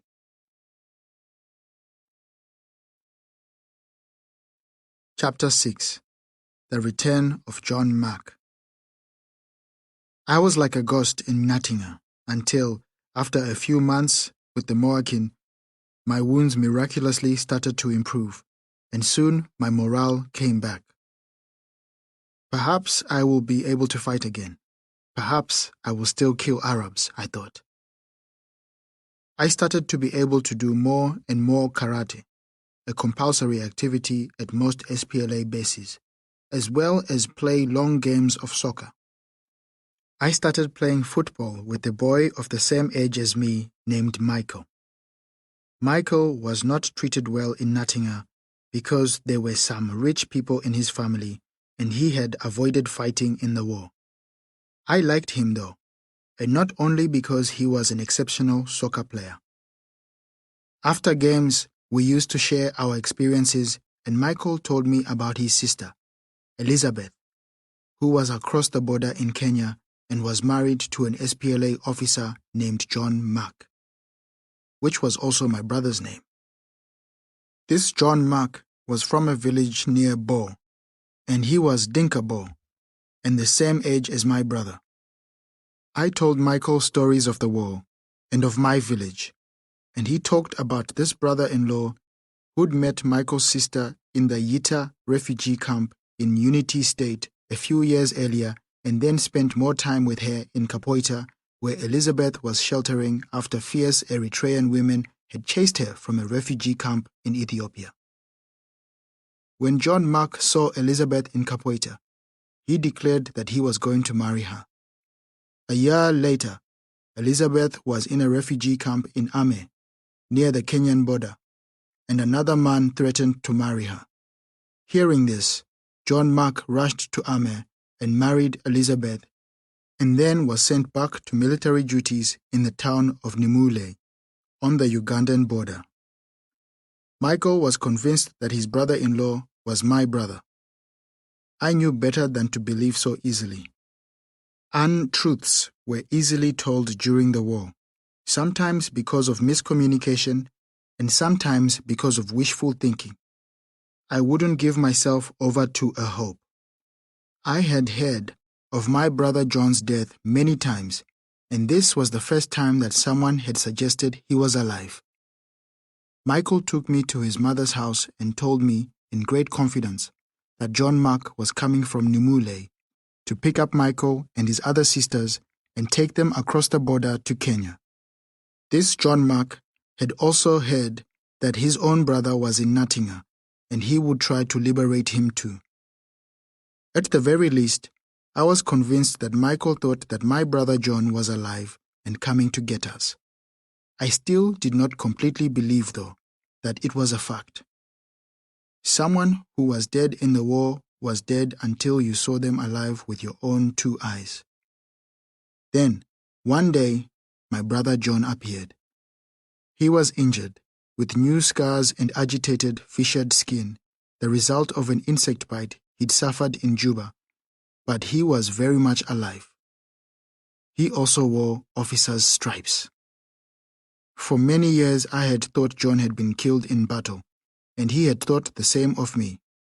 So it was an emotional reunion. John was far more practiced in affection than I, and he showed it more easily. But I know he could tell how happy I was at finding him alive.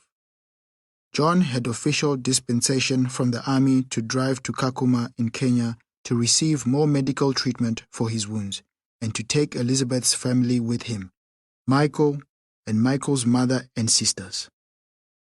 John was expected to return to the war, but he had no intention of doing that. In the never-ending spiderweb of distrust that existed in the SPLA, friction between some elements of the ruling clique and the Dinkabo had emerged.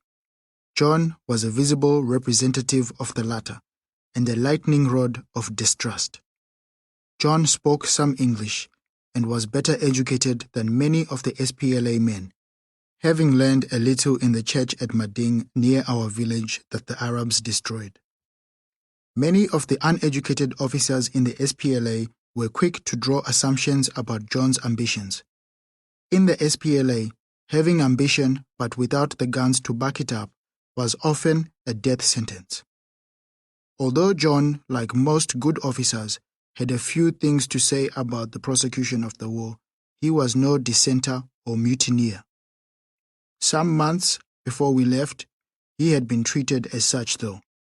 A small faction of powerful men, led by Dr. John Garang's wayward son, Mabio Garang, had John pulled from the front line, arrested without charge, interrogated and tortured.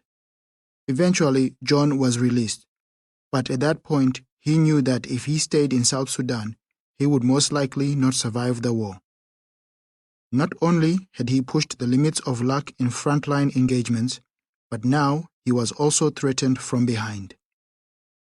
The day after our reunion, John explained to me how the Dinkabo had been treated by the SPLA, and that he was taking Elizabeth's family so he could resettle them somewhere safe in Africa. He also said that, with the help of his Christian God, he and Elizabeth would try to eventually get to a Western country and live Western lives where they could live freely, prosperously, and happily. I didn't really understand what living a Western life was, and I really didn't understand what it was to prosper and live freely. But when John said that he wanted to take me with him, I was excited by his enthusiasm. You are young enough that you don't have to have a life that is only war. You could have a career if you wanted to, Deng. You are smart and you work hard. You could still have an education.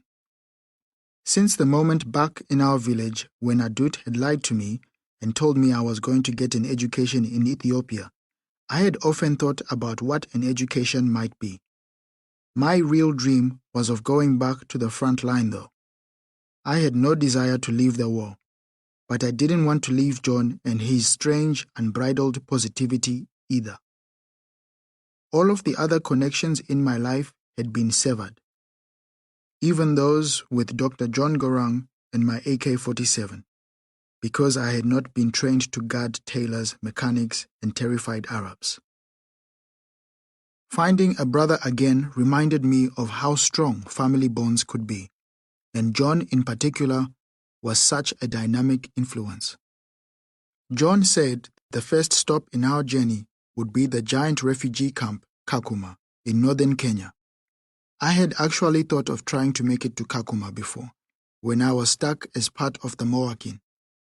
A lot of boys from Natinga had tried to escape to Kakuma, but from what I could tell, the success rate had been very low. Some had been killed on the way, but more had been returned by the SPLA after having been severely beaten. It was because of John's incandescent persuasiveness and family fealty that I agreed to go with him. With his stripes on his shoulders and confidence in his step, he walked into my barracks and ordered the commanding officer to allow me to travel to Lokichogio for further treatment for my wounds. The officers at Natinga would have no part of it.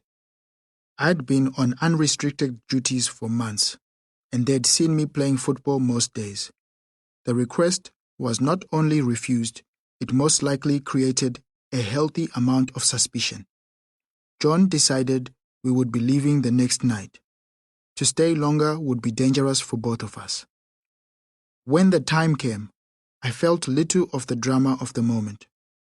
For me, it was just another moment of randomness in the story of my childhood.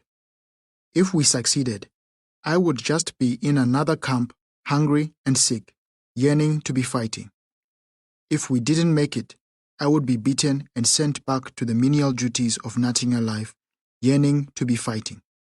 For John, though, this moment could mean a life free of war and poverty, not just for him, but for his wife. It could also mean death. John was an officer, so a seditious act such as the one he was suggesting would almost certainly mean capital punishment. On the day of our escape, I considered backing out. Living in this way felt like I was avoiding the battlefield that I craved so badly. A hatred of cowardice had been drummed into my every cell, and escaping seemed like a coward's act. I wondered if I could ask the officers if I would ever be allowed to fight again, and if the answer was no, then I would leave. But I realized I couldn't do that. That would show my brother's hand. John was my older brother, and seniority had meant a lot to the boy who had once lived on the White Nile. That night, I was scheduled to have sentry duty from 8 p.m. to 4 a.m. We planned to flee the base at 3 a.m. I manned my station until my shift was close to being done before I quietly slipped back to the barracks. I tucked my AK-47 into my bed, bunched my blankets so it might look to an uninterested eye like I was still sleeping, and then I fled to Elizabeth's mother's house. There I met John and the others, and we piled into a truck that John had arranged for us. At that point in the war, both strategic allies and humanitarian benefactors were supplying much of the food that was being consumed by the SPLA, and many of the officers were taking the opportunity to sell that food in Kenya or Uganda to either buy more munitions or line their pockets. The truck John had arranged was full of sacks of corn, sacks that were supposed to end up in South Sudanese mouths but were destined for sale in Kenya. As we left Natinga, John and the members of Elizabeth's family, all holders of papers that allowed them to move freely towards Kenya, rode in the cabin of the truck. I, who was paperless, hid behind the sacks of corn. It was a 12-hour journey from Natinga to Kakuma, and I spent all of it bouncing around, waiting for checkpoints, of which there were many. At each checkpoint, the guards seemed uninterested in the truck and its contents. There was just some perfunctory conversation, and then we were off again. When we arrived in Lokichogio, we said goodbye to Elizabeth's family and wished them well. They were staying in Lokichogio. And then we started walking as briskly as we could manage south, away from the influence of the SPLA and towards the mass of humanity that was Kakuma refugee camp. The camp had been set up in 1991, primarily to support the flood of people fleeing the war in Sudan, but by the time John and I got to Kakuma, it was accommodating people fleeing at least 6 other wars. Virtually possessionless and penniless, the two of us walked to the intake area of the camp and eventually were registered as official refugees. Then my official refugee life started, which was almost indiscernible from a great part of the life I'd lived as a soldier. There was more food in Kenya, but not much. There was some medicine, and it was greatly needed. There were no bombings, but there was very little hope. We were taken to an area of Dinkabo refugees, and there we found Elizabeth, as well as people who had been there since the very beginning of the war. There was talk of some people being resettled in places like Canada and America and even Australia, but it wasn't happening to the people around us. It only took a few weeks for all of us to yearn for a life other than the one we were living in Kakuma. In the many dead, dusty days at Kakuma, I dreamed of being back in a fighting brigade, facing the guns of the Arabs. Without my AK-47, I felt naked. I asked John if he wanted to go back to the war. He said he didn't. He said we'd taken our first steps towards a new life, and all he was thinking about was the steps that would follow. He wasn't just looking out for me. He and Elizabeth were now expecting a child. I believed what he said, as every day he hustled and worked to get us out of Kakuma. Every day my brother was meeting people about how an application for external residency could become a reality. John used all the English he had learned when he was a Bible student to find out everything he could about the application for an international visa. There was no man or woman, black or white, he would not press to find out how we could get out of the camp. John also traveled out of the camp, often as far as the Kenyan capital, Nairobi, more than 700 kilometers south, where he would petition and apply and harangue to try to increase the likelihood of us being relocated. John was away in Nairobi when his first son was born, and the boy was delivered into Elizabeth's arms and mine. This would be a theme in John's life and mine. Elizabeth named the boy Joshua, but as tribal law dictated, the name would not be permanent until John returned. When he did come back, John had no objection to the strong Western biblical name. Shortly after meeting his son, John was back in Nairobi. While John hustled outside of the camp, I hustled inside, hunting around the camp for discarded tin cans in a decent condition, and then turning them into small stoves and selling them, so Elizabeth, Joshua, and I could augment our daily rations. When John came back from the capital, he had been unsuccessful, but he had even more resolve. He'd heard that our chances of relocation might be improved by moving over to one of the 2 enormous refugee camps, Dadaab and Ifo, closer to the Somali border. It was a long and hungry journey to those 2 camps, and in both, we found more than 100,000 Somalis fleeing another many-headed civil war which had started in the 1980s and was yet to end.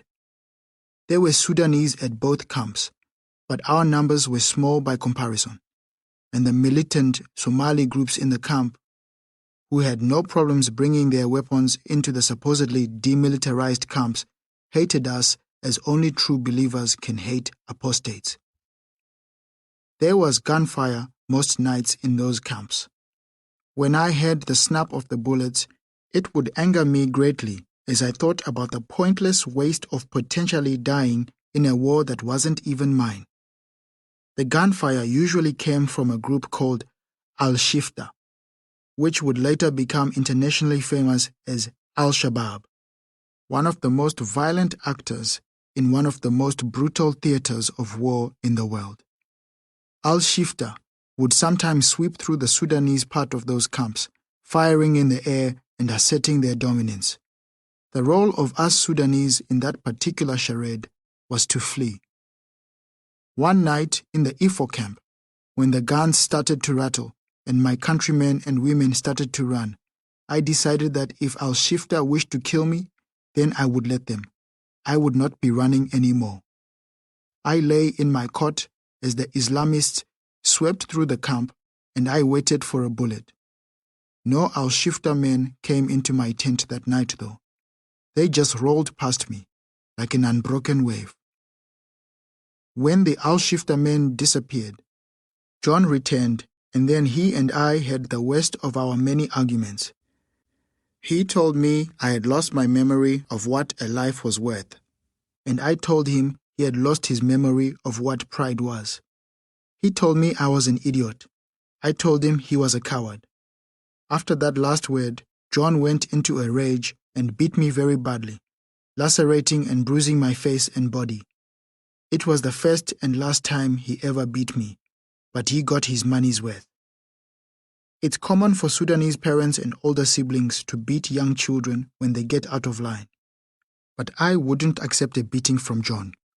I was a soldier, not some child.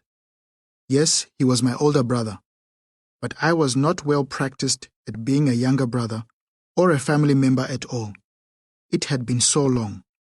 The beating didn't just anger me, it confused me, and I simply couldn't accept it.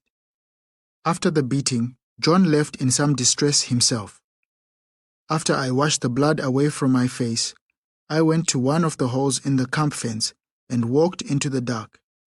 I was hundreds and hundreds of kilometers from the South Sudanese border, but my vague goal was to make it there. Perhaps I would stop when I got to Kakuma, but I didn't know. I just wanted to be away from John. After 4 or 5 hours walking, I was spotted by relatives and taken back to the camp. When John and I were reunited, there was no real reconciliation. I long harbored real hatred for him after he beat me, but an acceptance came, born through necessity. We were stuck together for the time being. Eventually, John reconciled with the fact that we were unlikely to be found to be international refugees in the eastern camps. So he decided that if we were to be stuck in a purgatory, we might as well be with our countrymen. It took us several weeks to return to the Denkable part of Kakuma, which had been square one of our refugee journey. I don't know how, but John still managed to maintain hope, and every day he forced me to learn new English words and phrases, which he insisted I would need in my new country. Good morning. Thank you very much. Nice to meet you. It is a lovely day. I took it all on board while my boring Kakuma life continued. John, for his part, never ceased in his efforts to find a way out. There was no person John wouldn't bail up about processing or sponsoring, no lead he wouldn't chase to the very end, no matter how weak it was. John told me little about his efforts to get us resettled, probably because I never asked. I didn't really care much about moving. Here, there, in Kenya, in Canada, None of it meant enough to me for me to ask about it.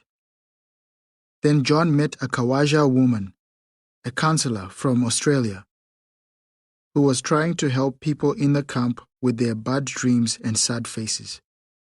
The woman, who said she wasn't helping as much as she hoped, was a Christian, like John, and they would have long conversations about God, the war, and Australia. John became very excited when he heard that this woman, whose name was Christine Harrison, had decided to help one of the people in the camp live the camp life we were half living. "I can't spend all of this time here and not help at least one of you," she had said to John. That was what Christine had decided. She would save one person from the camp and help them resettle in Australia. John had heard that Christine was married, so he assumed he would have to get the approval of Christine's husband before she could do anything. He asked Christine for her husband's phone number.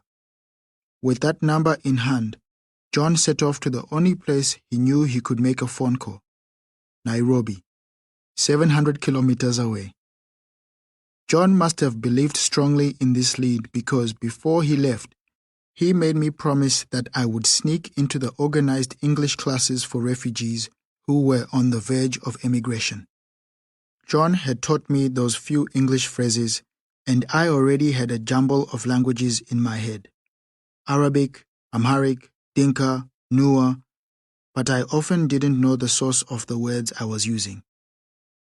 When I started those classes, I was happy to find that a lot of the words I had been using in my country were actually from the English language.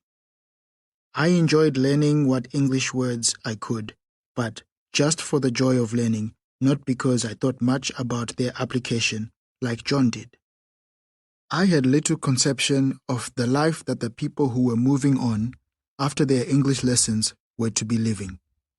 John talked about America and Australia, but those places meant little to me, except that I had enjoyed the Gig Australia so much. I was still, in my mind, a soldier. My mind could not escape the war, nor, did it seem, could John's body. It took some weeks for John to return from making that phone call, and when he came back, he had fresh injuries, including a broken skull. John had had the extreme misfortune to be in the Kenyan capital at the same time as some of his factional rivals from the SPLA, including Dr. John Garang's son, Mabio. John was grabbed off the street, blindfolded, and taken to a house in the outer suburbs of Nairobi. There, Mabio and his friends tortured him and beat him until his skull cracked open. Unconscious and bleeding, John was assumed to be dead, so they dumped his lifeless body into a rubbish bin. When he came to, John dragged himself to a clinic and was treated. After that, the Kenyan police came to take him to jail, as they were in the pocket of the SPLA and wanted to see if Mabio wished to finish the job. John was released after a week. When he returned to us in Kakuma many days later, he was a broken and battered man. He had knife slashes, blunt force trauma wounds, and bruises all over his body. Though physically broken, John was ebullient. He had spoken to Christine's husband, Bob, and even though Bob had not heard of his wife's plans to help a refugee, he said he would get the wheels in motion for us to gain Australian visas. Despite John's words of hope, I saw his new wounds and I became even more convinced that the war would never end for us. That was neither a depressing thought nor an exhilarating thought. It was just a soldier's thought. I felt deathly hatred for the men who had tortured and conspired to kill my brother. I can still feel it now. It's the kind of hatred that has kept my country in a state of conflict and misery for decades. But even in my position of privilege, I find it hard to generate the forgiveness or even self-interest required to mitigate the hatred I feel. They do not deserve forgiveness. I try to not feel hatred, but I still desperately wish for justice for those who hurt John. Bob and Christine were true to their word. For us to be relocated, they would need to guarantee John accommodation, a job, and the price of a flight to Sydney for him and his dependents. With the help of their church, they managed to fulfill all of those requirements. A little less than 6 months after John had returned from Nairobi, we were being told to head south to the capital, where we would be given Australian visas. I tried to share John and Elizabeth's excitement. I tried, but I couldn't. Perhaps it was a fear of change that I had developed the day I was taken from my mother. Perhaps it was because there was too much war still in my blood.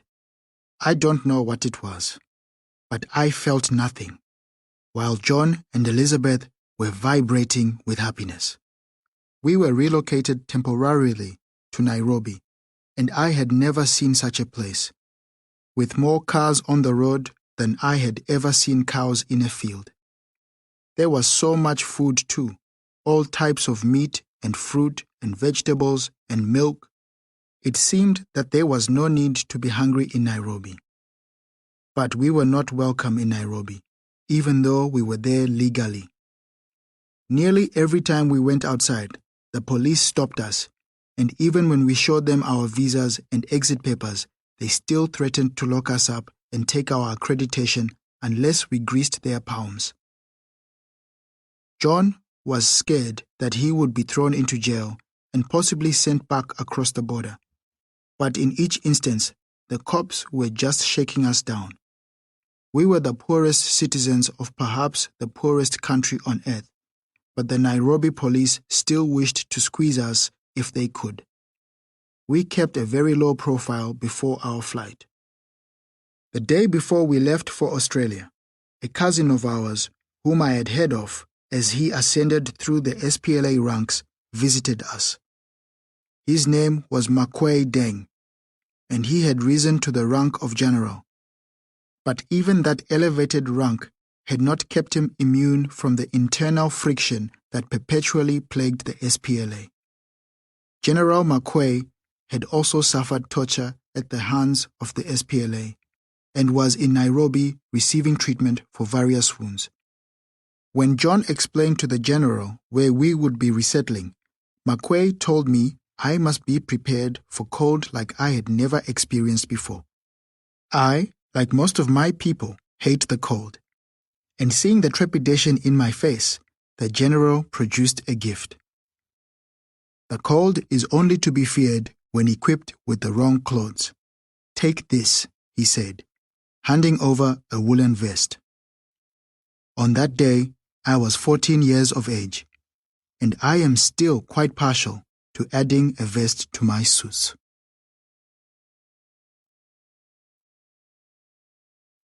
Chapter 7. Welcome to Australia. Even though the war in Sudan had been raging for years, we were only the third Sudanese family to come to Australia as refugees. We flew to Sydney with Cathay Pacific, and I hated every moment of it. From Nairobi to Hong Kong, the drone of the engine noise drove me mad, and we were hungry throughout the flight, as we never figured out how to eat the plastic-covered food that was brought to us, and we were too timid to ask any questions of the flight attendants. When we got to Hong Kong, we were delivered to a transit lounge, and there we sat in silence while Asian people stared and whispered. We were too scared to even speak to each other. I'd never met an Asian person before, and knew nothing about them. What did they want from us? Should I be scared of them? It was all too confusing to fathom. The flight to Sydney was similarly unbearable, and we were not able to figure out how to eat the food on that leg either. Then we landed in Australia, a place that was as strange to me as Neptune may be to you. There were giant illuminated signs, and everything was clean. A lot of people were frowning, and everybody looked exactly the same, except for a very large, round man with a grey beard who was waiting for us when we emerged from customs. This was Bob, the man that John had traveled more than 700 kilometers to speak to on the phone, and who, with his wife, had changed the trajectories of our lives. Bob had a smile that poured out of his beard and woolen jumpers for all of us in his hands. John was very happy when he saw this man, and they hugged warmly. As we walked out of the airport doors, I was hit with a cold I had never before felt and rushed to get my jumper over my body, tucking my hands up against my stomach. John asked Bob where we were going now, and Bob told him we were going to a place called Blacktown. John's face sunk as though he had just spied an SPLA roadblock. Blacktown was surely the Kakuma of Sydney, a dusty, sparse ghetto where all of the arriving black people would be dumped. John eventually asked Bob how long we would have to stay in Blacktown, and Bob said we'd be there for a few days to set ourselves up, and then we could visit him in the Blue Mountains. That sounded much nicer. Bob said he liked Blacktown, and that we'd probably like it there. After leaving the airport, he drove us around to a restaurant called McDonald's, which was a palace of confusion. There were tables of wood that weren't made of wood, and people dressed up in uniforms who weren't soldiers. And there were huge pictures of food pasted on the walls, only I couldn't see where the food actually was. John said that Bob would arrange for the food to be brought to us. Bob spoke to one of the people in uniform, and after a short while, food was brought out on trays. I had a hamburger. I don't remember which one, and it was perhaps the strangest thing I had ever eaten. I was hungry though, so I wolfed it down along with the yellow potato strings that accompanied it. When we finished our meal, Bob drove us to this black town, which was absolutely nothing like Kakuma. Bob worked for a charity called Marist Youth Care, and he had arranged an apartment for us above their offices, which had previously been a convent adjacent to a school and church. It was a small, two-bedroom place, but for us it was a palace, filled with technological wonders and food the likes of which we hadn't even known existed. After the long journey to Australia, I laid my body down on the first real bed I'd ever seen, under my first duvet, and I slept in a country at peace. I will, for the rest of my life, be grateful to the people and organizations of Western Sydney for welcoming me into their fold, and I am proud that, as you hear this sentence, I am most likely at my desk in my office, reading depositions just a short distance away from that apartment. I especially appreciate everything the Marists did for us, from flying us over to arranging a job for John as a caretaker of the grounds surrounding our apartment. Things were not easy in those early days, though. Everything from crossing the road to heating the oven, Elizabeth tried to heat it with kindling and fire, was confusing to us, and the Marists were our only tether to sense. After a couple of days in Blacktown, Bob was true to his word and took us to his and Christine's house in the Blue Mountains, where we met their family. Bob and Christine took us for a walk into the bush, and my heart filled when I saw rock formations that looked like home. Even though the rocks and mountains looked more like Eastern Equatoria, especially Nottingham, I started to think about the Nile and my village. I thought briefly about my mother. It had been almost a decade since I'd seen her, and I wondered what she looked like, if she was even alive. Even now, it's almost impossible to get information from the villages, let alone then, while the war was still raging. I had trouble remembering her face, or a situation I could place her in. It no longer felt like a real place, my village, nor did this new place with its yellow string potatoes and the white people